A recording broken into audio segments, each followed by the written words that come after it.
ایک مولانا شرف الدین صاحب ہے، مفتی صاحب، میرے حضرت صاحب کے مرید ہوئے، مفتی تھے، عالم آدمی تھے، سرکار تاج الشریعہ حضرت کا وہ مولانا شرف الدین صاحب کہتے ہیں مرید ہوا، تو مرید ہوا مجمع میں رسی حضرت پھینکتے ہیں یا چادر پھینکتے ہیں تو پکڑ کے مرید ہوا، تو ساتھ ساتھ اور چادریں باندھی تھی، لوگوں نے پکڑی ہوئی تھی۔ ایک مولانا میں جب بیعت ہو کے آیا ان کو بتایا تو مجھے کہنے لگے یار تو ایسی جگہ مرید ہو گیا جو تیری بات بھی نہ سن سکیں، جن کو تو دکھڑا بھی نہ سنا سکے، جو مصروف ہی بڑے رہتے ہیں، کہاں مرید ہو گیا تو؟ ایسے پیر کا بیعت ہوتا جہاں تو جاتا وہ تیرے پاس آتے، گفتگو ہوتی، بات چیت ہوتی۔ کہتے جب انہوں نے مجھے بہت زیادہ قائل کیا نا، بہت زیادہ، تو میں نے ارادہ کر لیا، میں نے کہا بات ٹھیک ہے، بیعت کہیں اور ہونا چاہیے تھا۔ کہتے میں عشاء کے بعد سویا تو حضرت صاحب مجھے خواب میں ملے،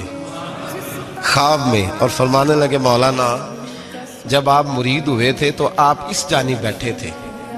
اس کونے میں آپ تھے، اتنے لوگ آپ سے پہلے تھے، اس حال میں آپ مرید ہوئے تھے، اور جہاں تک بات چیت کرنے کی بات ہے تو آپ نے جو دل میں سوچا تھا وہ میں نے آ کے آپ کو بتا دیا ہے، پھر بھی بڑی ضرورت ہو تو میرے صاحبزادے کا نمبر لے لیں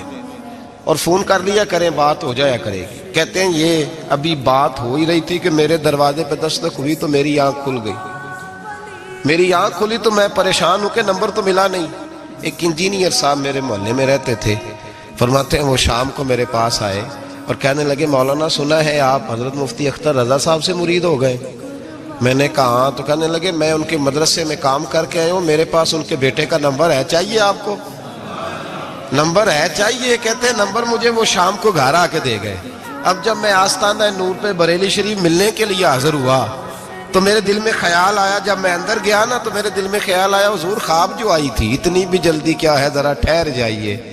آپ ملے جو تھے تو صاحب نمبر بھی دے ہی جاتے۔ میرے دل میں خیال آیا تو السلام علیکم کے بعد حضرت کہنے لگے مولانا مجھے تو جلدی کوئی نہیں تھی، آپ کے دروازے پہ دستک ہو گئی تھی، مجھے تو کوئی جلدی نہیں تھی، آپ کا دروازہ بجنے لگا تھا، مجھے تو جلدی کوئی نہیں تھی لوٹنے